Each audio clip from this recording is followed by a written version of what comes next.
Tal, por ironia, um presente de Oswaldo. Na divisão de homicídios hoje, nenhuma testemunha foi ouvida. As investigações se deslocaram de novo para a cena do crime. A porta da sala onde aconteceu o crime está lacrada por ordem da Polícia de São Paulo. O delegado responsável pela investigação acha que alguém pode ter mexido nos móveis e nos documentos do arquivo pessoal da vítima Oswaldo Cruz. Inclusive, a perícia teria sido feita já com cenário alterado. Para tirar as dúvidas, 3 promotores passaram horas na sede do sindicato, examinando cuidadosamente o cenário onde Oswaldo foi morto. Compare as imagens. No dia do crime, a mesa e a cadeira estão cheias de papéis. Vejam agora pela fresta da porta. Está tudo vazio. Outra preocupação dos promotores: conferir se o relato das testemunhas é coerente ou não. O promotor assume a posição de José Basílio, que disse ter visto do corredor tudo o que aconteceu. Os promotores saíram sem fazer declarações. Mas este cinegrafista do sindicato, que estava na sala ao lado da de Oswaldo e chegou ao corredor segundos depois dos tiros, conta o que viu. Pelo menos os 3 primeiros tiros foram compassados, né? Pá, pá, pá. Alguns segundos depois, eu abro a porta do estúdio, olho na direção do fundo do corredor, passando pela sala do presidente, não havia ninguém. Eu saio pelo corredor. Ninguém aqui no corredor? Ninguém. Nesse momento, ninguém. José Carlos de Souza, o Carlinhos, continua desaparecido, mas já combinou com o delegado encarregado do caso que vai prestar novo depoimento na quinta-feira. A polícia conclui que os 2 sindicalistas ligados ao Oswaldo Cruz Júnior sofreram mesmo um atentado anteontem à noite.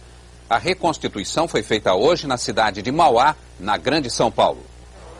O ex-diretor e o ex-motorista do Sindicato dos Rodoviários do ABC disseram que sofreram o atentado na noite da última quarta-feira.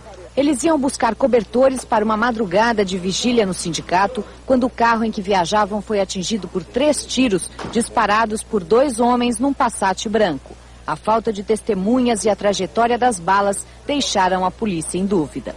Pedro Luiz de Melo e Aparecido Pérez Ruiz eram amigos do sindicalista Oswaldo Cruz Júnior, assassinado na semana passada. Para saber se eles dizem a verdade ou se o atentado foi uma farsa, a polícia decidiu fazer hoje a reconstituição do suposto crime. Durante a reconstituição, as versões de Pedro e Aparecido bateram com o laudo da perícia que analisou as marcas de balas no Gol. Não há dúvida que houve uma tentativa de homicídio contra essas 2 pessoas. Pedro e Aparecido acham que o atentado pode ter ligação com o clima de guerra e denúncias que culminou com a morte do sindicalista Oswaldo Cruz Júnior, mas não sabem dizer quem atirou no carro. Chuva e temperaturas baixas. O verão nas regiões sul e sudeste está deixando muita gente intrigada. Para os meteorologistas, 94 está sendo um ano de mudanças no tempo. Temporal em Curitiba. A cidade escurece de repente. Em pouco tempo, as ruas estão alagadas. Os jogadores do Atlético Paranaense abandonam o treino por causa da chuva de granizo.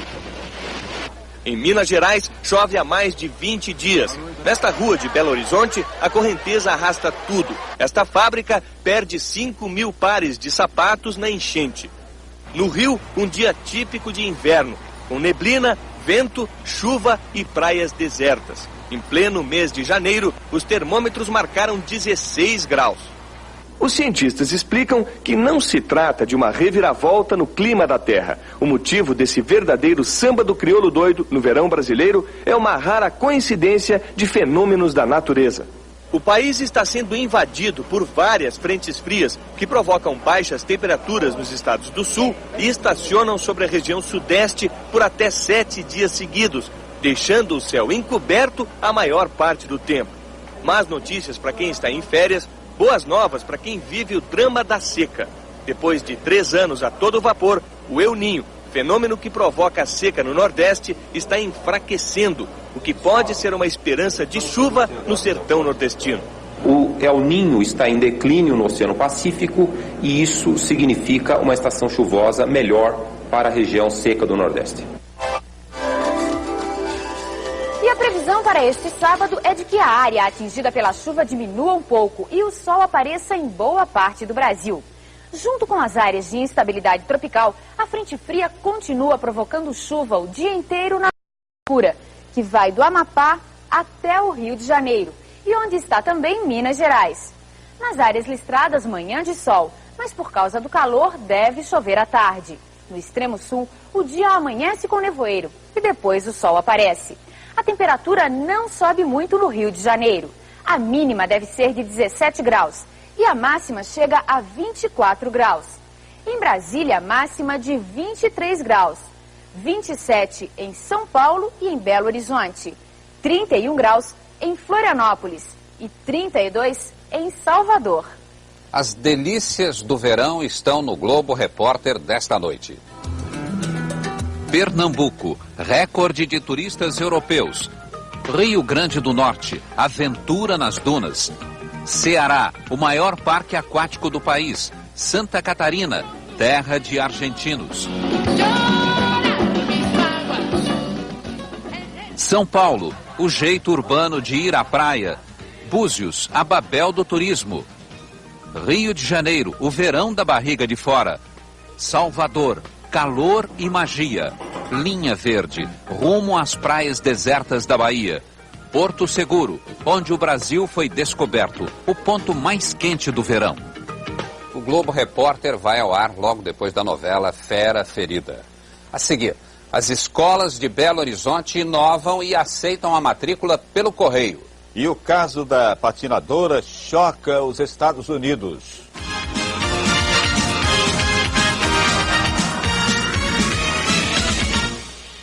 A poupança Bamerindos continua como sempre. Você pode sacar os seus rendimentos todo mês. E se você não mexer no dinheiro durante 3 meses ou mais, o Bamerindos devolve o seu IPMF. O tempo passa, o tempo voa, e a poupança Bamerindos continua numa boa. A corrida por uma vaga nas escolas públicas revela situações bem diferentes em 2 estados. Em Minas, a matrícula pode ser feita até pelo correio. No Rio Grande do Sul, os pais enfrentam dia e noite as filas para garantir o colégio dos filhos. Os primeiros vieram há uma semana e estão passando dificuldades. São pais e alunos que estão dormindo na rua, passando frio, se alimentando mal e procurando maneiras de fazer o tempo passar mais rápido. Situação humilhante, sacrifício, coisas que nós, pessoas que pagamos impostos, talvez não precisasse passar.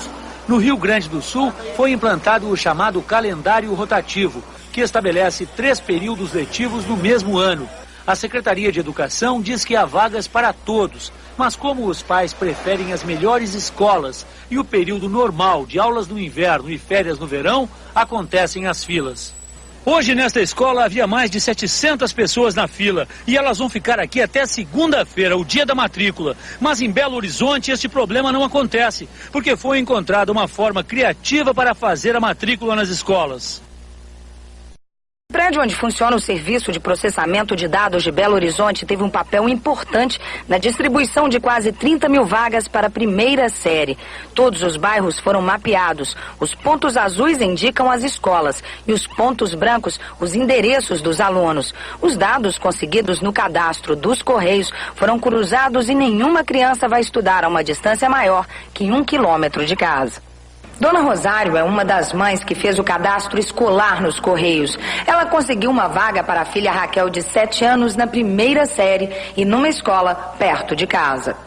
Na futura escola de Raquel, como em todas as outras da cidade, não há filas. A confirmação da vaga chega pelo correio e o único trabalho das mães é preencher a ficha de matrícula que não demora 5 minutos. Para quem já estudava, a matrícula é renovada automaticamente.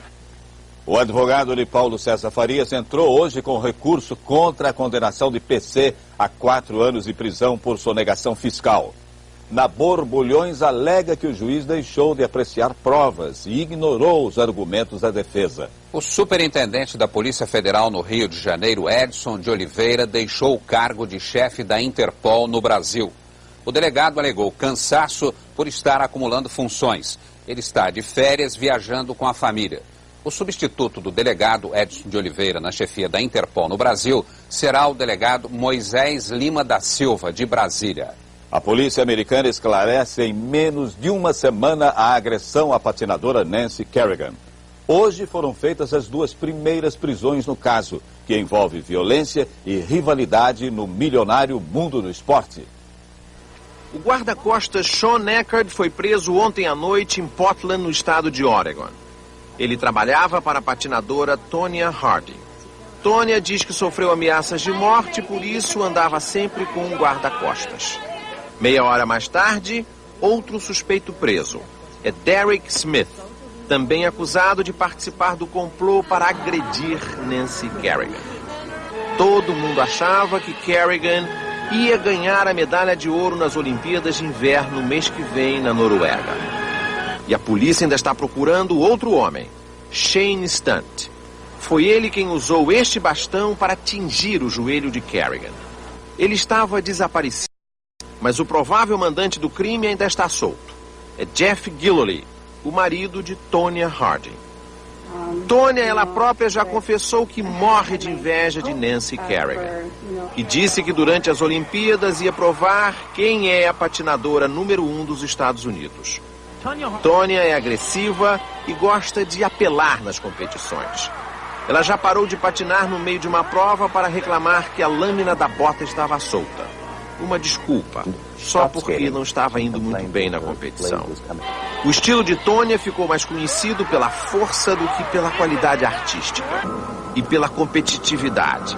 Ela não rende muito nos treinos, mas consegue bons resultados nos campeonatos. Até agora, a polícia diz que Tonya Harding não tem nada a ver com a agressão a Kerrigan. Mesmo assim, muitos jornais já estão dizendo que esse pode ser o fim da carreira de Tonya Harding. Os americanos estão horrorizados. Será que uma atleta eliminou uma concorrente de forma desleal só para ganhar uma Olimpíada? Mas uma medalha de ouro numa Olimpíada de Inverno equivale em anúncios para televisão, prêmios, excursões, a uns 10 milhões de dólares, ou seja, uns 3,5 bilhões de cruzeiros reais. E o esporte amador americano acabou dando nisso. É um grande negócio em que vale quase tudo. Shane Stunt, o terceiro suspeito da agressão à patinadora, entregou-se agora há pouco à polícia no estado americano do Arizona. A seguir, o ministro da Fazenda ameaça botar os sonegadores na cadeia. E quem paga a conta do rendimento recorde da poupança?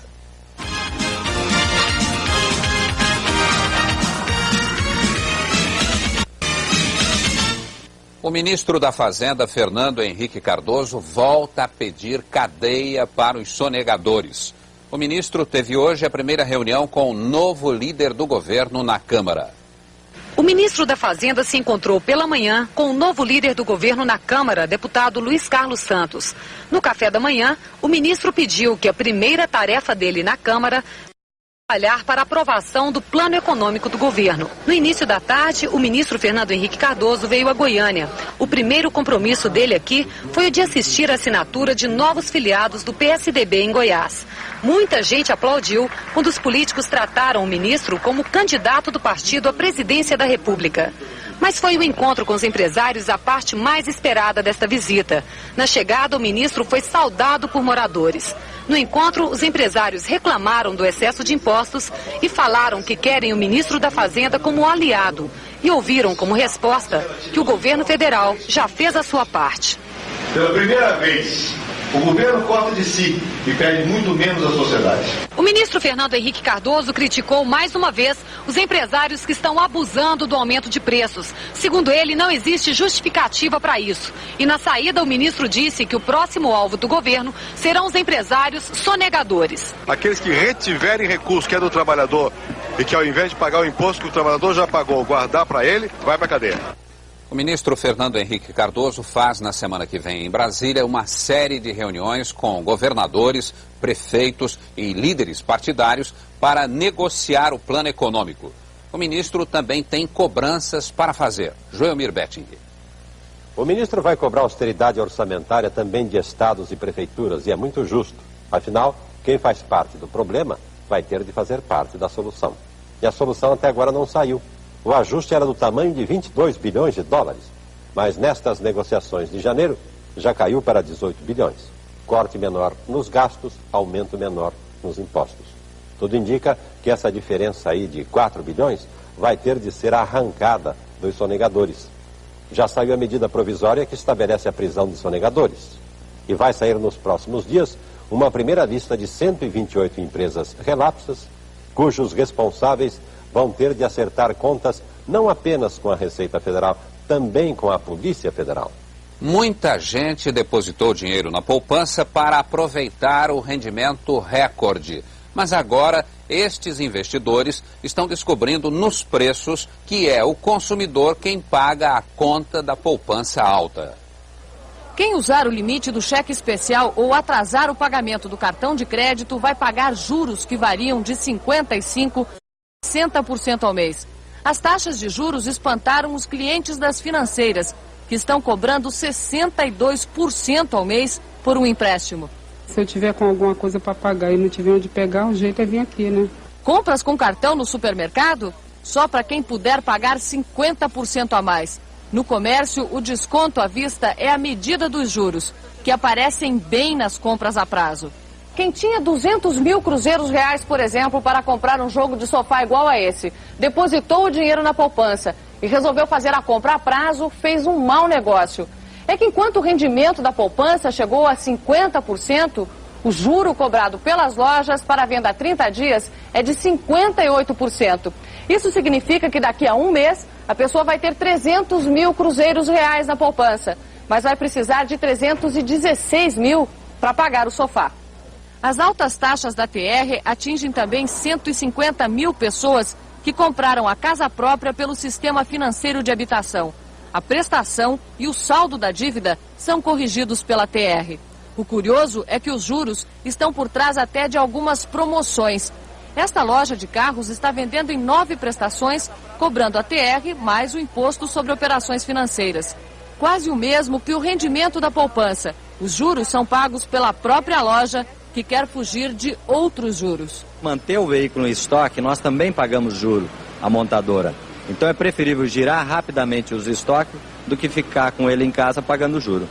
A fortuna do traficante Abdiel Pinto Rabelo, preso em Mato Grosso do Sul, chega a 100 milhões de dólares, 37 bilhões de cruzeiros reais.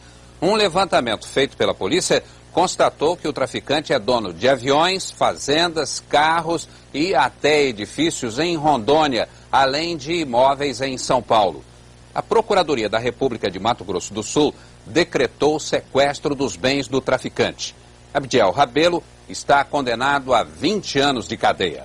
A seguir, um monumento ao desperdício do dinheiro público. E a Benetton mostra o carro com que vai tentar tirar o sonho do Tetra de Senna.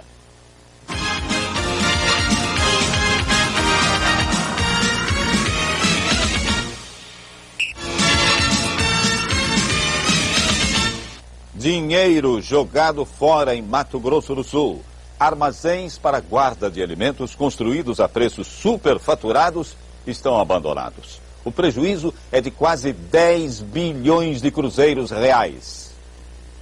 Os armazéns foram construídos para guardar os estoques reguladores do governo, mas a maioria nunca foi usada. Com apenas 3 anos, alguns já estão totalmente destruídos. A falta de planejamento foi tão grande que tem armazéns em regiões que não são servidas por estradas e onde só existem áreas de pastagens. A obra financiada pelo Banco Nacional de Desenvolvimento Econômico e Social consumiu 9 bilhões e 600 milhões de cruzeiros reais, um valor superfaturado. As conclusões são de uma comissão parlamentar de inquérito da Assembleia Legislativa de Mato Grosso do Sul. As primeiras investigações provaram: os armazéns chegaram a custar quase o dobro do valor real. Mas antes mesmo do inquérito ser concluído, a CPI foi extinta e o processo acabou sendo arquivado. Agora, nem a privatização livra o Estado do prejuízo. 3 concorrências foram abertas para vender os armazéns pela metade do preço, mas nenhum comprador apareceu. Os Estados Unidos liberam um empréstimo bilionário para ajudar a Rússia. O presidente Bill Clinton levou flores para os mortos na guerra. Recebeu do presidente Leonid Kravchuk a garantia de que a Ucrânia vai acabar com o arsenal nuclear. E para o líder Boris Yeltsin, liberou o empréstimo de 2,5 bilhões de dólares. O principal acusado no escândalo de corrupção do futebol do Rio presta depoimento, mas não convence a polícia. Wagner Canazaro, ex-diretor de árbitros da federação, negou que estivesse tentando manipular os resultados dos jogos do campeonato deste ano. O próximo a ser ouvido pela polícia é o presidente da federação, Eduardo Viana. O piloto finlandês JJ Leto, companheiro do alemão Michael Schumacher na equipe Benetton de Fórmula 1. O novo carro da Benetton, o modelo 194, nas cores verde e azul claro, foi apresentado hoje na sede da equipe, na Inglaterra. O carro mantém praticamente as mesmas linhas do ano passado, mas vem equipado com um motor mais potente. O alemão Schumacher vai ter 2 novos companheiros, o finlandês JJ Leto, ex-Sauber, e o holandês Jos Verstappen, que vai ser o piloto de testes da equipe. Schumacher disse que o objetivo da Benetton é derrotar a Williams e a Ayrton Senna. Depois da luta contra as chamas, os australianos mergulham numa batalha pela vida. 2 semanas de gigantescos incêndios devastaram as florestas no sul da Austrália. Agora, um batalhão especial vasculha o que sobrou na mata atrás de pequenos sobreviventes. São os animais silvestres que escaparam das chamas. Os voluntários deixam comida nas árvores queimadas para atrair os animais. Aos poucos, eles foram aparecendo.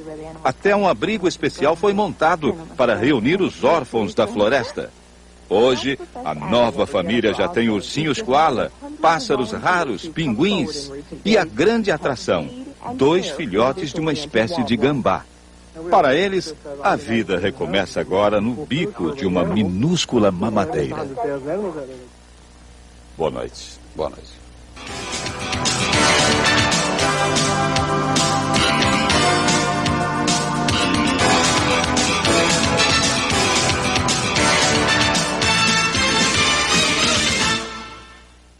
Jornal